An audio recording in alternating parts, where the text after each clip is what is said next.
Om Swastiastu. Assalamualaikum warahmatullahi wabarakatuh. Shalom, nama budaya, salam sejahtera bagi kita semua. Perkenalkan, saya Niputu Ivan Damayanti dengan NIM 23095111162. Di sini saya membuat video untuk memenuhi tugas mata kuliah manajemen dan kesehatan babi. Pada kali ini saya diberi kesempatan untuk mewawancarai salah satu peternak yang ada di Tabanan. Yuk! Kita sudah di Tabanan.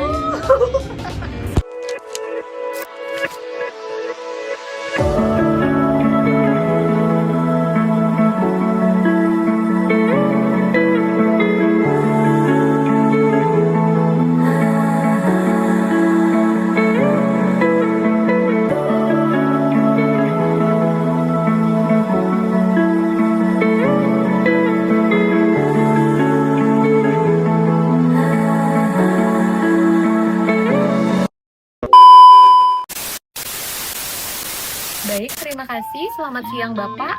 Sebelum itu, bisakah Bapak memperkenalkan nama dan umur? Ya, nama saya tuh Imade Oko SPT. Umurnya 50 tahun. Panggilannya Pak Gita. Pak Gita, Oh, ya. Pak Gita. Selanjutnya, Bapak berapa lama sudah beternak babi? Kalau ini udah lama ini, sudah dari Bapak masih bujangan. Udah kurang lebih sekitar 70 tahunan lah. Lebih 70 tahun. Udah lama sekali. Sudah lama. Dari merintis 1 ekor babi. Tuh ya. Untuk jenis babi yang dipelihara sendiri itu apa saja ya? Ada saddleback, ada landrace, ada peranakan dorong. Semua udah cross semua nih. Oh, jadi Udah crossing ya, ya. udah. Udah. Lalu untuk itu ada berapa pejantan atau mungkin ada berapa induk babi yang ada di kandang ini? Induknya sementara 7. Pejantannya baru sekitar berapa bulan nih? 5 bulan pejantan. Ya, udah lebih 6 bulan lah pejantannya. Terus penggemukannya cuma berapa itu? 15. Jumlah Total pejantan- semua. Total semuanya berapa? Total semua paling sekitar 25 lah kurang lebih. Ya. Untuk jenis kandang yang digunakan sendiri itu kandang apa ya? Kita menggunakan kandang, kalau yang induk yang baterai, yang penggemukan koloni. Oh, iya. Kalau luas kandang bornya Kalau kandang luasnya, kalau nggak salah ini 1, 2, 3, 4, 5, 10 kali 8 lah. Lebih 10 ke 8. 15 kali 8 ada. oh, lima Untuk pemberian pakannya itu berapa kali sehari dan menggunakan pakan apa? sehari. 2 kali. Dua kali, sehari. ya. Oh, iya. Apakah pakan berbeda untuk babi usia muda dan dewasa? Beda. Beda ya. Kalau kita kasih yang indukan, itu pakanannya paling skalanya 1,5 kuintal dedak sama 25 kilo konsentratnya. Kalau yang penggemukan itu tiga proses perubahan pakan ya. Yang pertama starter, yang kedua grower, yang ketiga finisher. Gitu loh. Masing-masing itu beda aplikasinya. Kalau yang grower murni dia tanpa ada campur dedak sama jagung. Murni itu dari konsentrat ya. Itu starternya. Tapi kalau sudah grower, masuk ke grower baru ada campuran dia.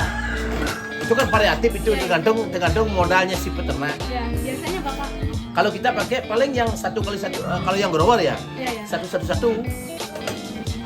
sak sentrat, 1 sak dedak, 1 sak jagung, Oh, iya. plus 1 mineral ya, itu kan tambahannya. Oh, finisher. Finisher beda lagi. Beda lagi.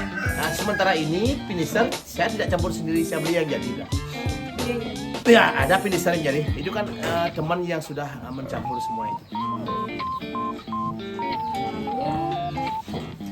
Apakah ditambahkan suplemen juga? Jika iya, menggunakan suplemen apa? Paling kalau suplemen, kalau kita kan yang di finisher kita nggak tahu. Katanya sih ada vitamin apa namanya, B plus ya. Oh, finisher. B plus. Bukan, ada vitamin untuk sembuhnya dia. B kompleks kan lain. Kalau B kompleks kadang-kadang kita sendiri yang injeksi. Injeksi. Kita kan ada obatnya. Tapi kalau yang apa namanya, yang dari awal itu kita pakai namanya garam sama mineral. Terus kita bikinkan kotak kayak gini. Ini kan fungsi kotak ini sekalian biar difermentasi dia. Karena kita kan pakai garam. Pakai garam, otomatis proses fermentasinya ada dia. Kalau kita pakai pil gitu, cepat menguap ya kan, hilang cepat ya, kasihan. Lalu untuk sistem sanitasinya sendiri itu Bapak bersihkan berapa kali sehari? Tetap 2 kali. 2 kali. Ya. Jamnya ada spesifik. Oh, udah pagi. Paling pagi sekitar sebelum jam 10 dia udah makan ya. Udah steril ini. Udah babi udah bersih, dia udah makan gitu. Ini udah dikunci nih, tidak boleh siapa yang masuk. Untuk sumber air yang digunakan itu menggunakan apa? Mata air. Kita nggak pakai air kali dong, Nanti untuk mengurangi kita kan kalau kita pakai air kali, kita kan nggak tahu di kali itu ada virus, bakteri itu. Tapi kalau kita ngomong mata air yang dari bawah itu pasti murni, tidak ada jamin, tidak ada anunya. Lalu untuk pengolahan limbahnya sendiri itu dibuang kemana dan digunakan untuk apa saja? Limbah kita manfaatkan untuk pupuk pisang.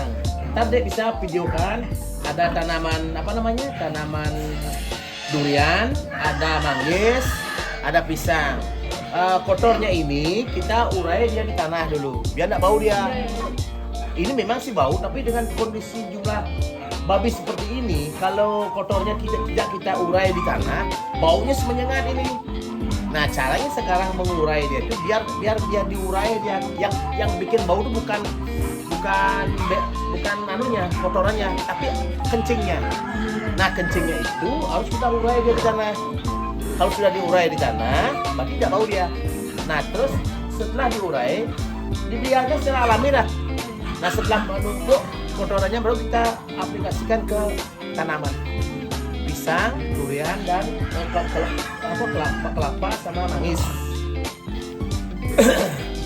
Lalu apakah ada riwayat penyakit dan bagaimana cara penanganannya untuk babi yang pernah Bapak tangani?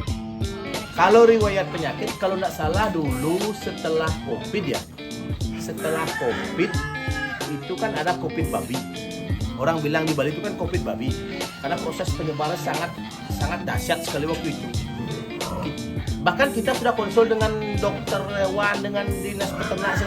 Sampai hari ini kita tidak dikasih tahu apa nama penyakit itu. Kita tidak tahu itu virusnya apa. Kita tidak tahu apakah dia virus kolera, streptococcus. Kita tidak tahu gitu loh. Nah, gitu, ini katanya virus baru. Nah, sampai hari ini kita peternak tidak tahu virus apa kemarin yang menyerang babi yang ada di Bali. Kita juga kena semua kan, semua kena. Tuh. Nah, sekarang katanya masih, cuman kan tidak sedahsyat dulu penyebarannya. Dulu kalau tidak salah gimana kayak dari angin. Ya kalau sekarang kayaknya dari perantara. Misalnya ada orang datang dari kandang A, terus datang kandang saya tuh kemungkinan besar ini kena. Kalau kandang itu kena. Jadi waktu itu Bapak juga Kena di Bali semua kena, tidak ada yang tidak kena, semua kena. Penanganannya Bapak Waktu itu kita sudah ada ciri-cirinya waktu itu. Kita kan langsung nyuntik ya. Kalau babi itu dia udah sekarang dia makan, habis itu dia kelihatan agak gerah gitu loh, kayak babi demam. Kita suntik dia. Nah, kalau ciri-cirinya waktu itu kalau nggak salah, ini kita kan ciri 8 ya. Setelah kita injeksi, dia keluar darah dan inti darahnya keluar. Berarti ini virus dah itu. Tapi kalau diinjeksi nggak ada keluar darah, kemungkinan besar dia kena demam aja. Belum dia terinfeksi virus. Itu, nah, dan dengan adanya kejadian seperti itu, makanya disarankan oleh dinas peternakan untuk lebih sering melakukan sanitasi kandang. Lewat apa? Lewat Destan. Makanya di sini kita lakukan, lagi sebentar kita sanitasi. Kita menggunakan ini obatnya, Destan kita pakai. Kita pakai Destan. Aplikasi pakai sprayer itu. Ya, itu khusus, itu tidak boleh. Itu dibawa ke sini tidak boleh. Khusus ini. Kita pakai Destan 3 sekarang dalam kondisi seperti ini 3 hari sekali. Kalau tiap hari nanti imun dia virusnya nanti. Kan jelek juga. Imun dia kuat ya. Jadi virusnya kebal dia sama ini gitu. Kan gitu dia. Makanya kita pakai sanitasi kandang itu 1 minggu 2 kali. Ya. Apakah babi di sini sudah dilakukan pemberian obat cacing, vaksin, dan yang lain-lain mungkin? Pasti. Dari lahir begitu kita mau out, ini sudah lengkap. Cuman yang terakhir ini kan ada indikasi kemarin dia kena poli. Nah itu kan di luar penanganan rutin ya. Kalau kayak bayi kan imunisasi segala macam. Kalau proses itu udah. Cuman sekarang kita kan yang namanya babi manusia aja sakit, apalagi babi dikotor ini kan. Kalau ada dia penyakit lain, pasti kita obat. Kayak kemarin nih kena poli dia nih udah sembuh sekarang. Lalu selanjutnya, umur berapa biasanya induk babi dikawinkan? Kita biasanya gini. Kalau ngomong umur kita kan tidak seimbang biasanya antara umur dengan berat besarnya babi. Kita ada pakai umur. Kadang-kadang ada umur babi sudah pas tapi dia masih kecil. Ada umur babi yang belum pas tapi dia udah besar. Nah, yang kita pakai patok itu birahinya. Ya, birahi. Ya itu loh. Kalau saya pribadi, memang kalau kita ngomong secara teori di atas kertas ini kan pakai umur. Tapi prakteknya beda.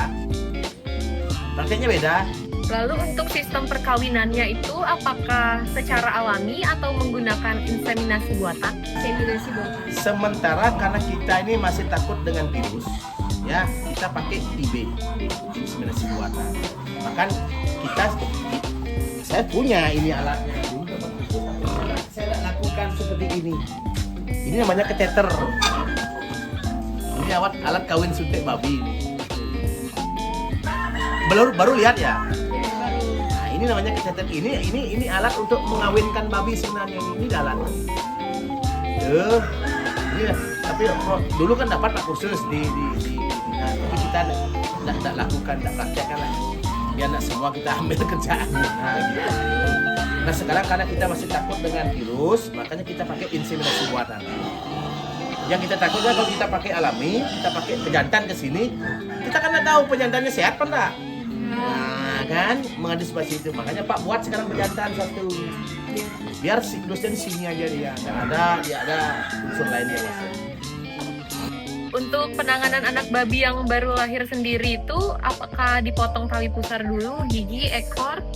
Kalau tali pusar, kembali kalau ngomong teori, kalau tali pusar pasti dipotong. Sebelum dipotong diikat dulu, buat itu. Saya biarkan dia secara alami putus. Kenapa demikian? Saya udah praktekkan. Kalau dipotong, keluar darah dia, pasti keluar darah. Gitu. Kalau kita biarkan lagi secara alami, tidak masalah dia. Itu kalau tali pusar. Kapan anak babi dipisahkan dari induknya? Kalau anak babinya sudah mulai dia bisa makan sisa makanan induknya, ya.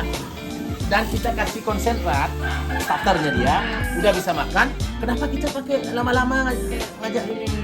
Yang penting pada saat pisah, ya, itu harus ada nepel, gitu. Tahu nepel ya? Pas. Kenapa ada itu? Dia tidak terputus airnya. Dia makan starter, dia kan merasa haus dia. Haus, kalau dia udah haus, masuk dia nepalnya dia. Itu dia kunci. Baik, terima kasih Bapak. Pertanyaan tadi merupakan pertanyaan terakhir. Saya ucapkan terima kasih atas wawancaranya. Baik, sekian dari saya. Mohon maaf jika ada kata yang salah. Saya tutup dengan Param Santi. Om Santi, Santi, Santi Om. Wassalamualaikum warahmatullahi wabarakatuh. Shalom, nama budaya, dan salam sejahtera bagi kita semua.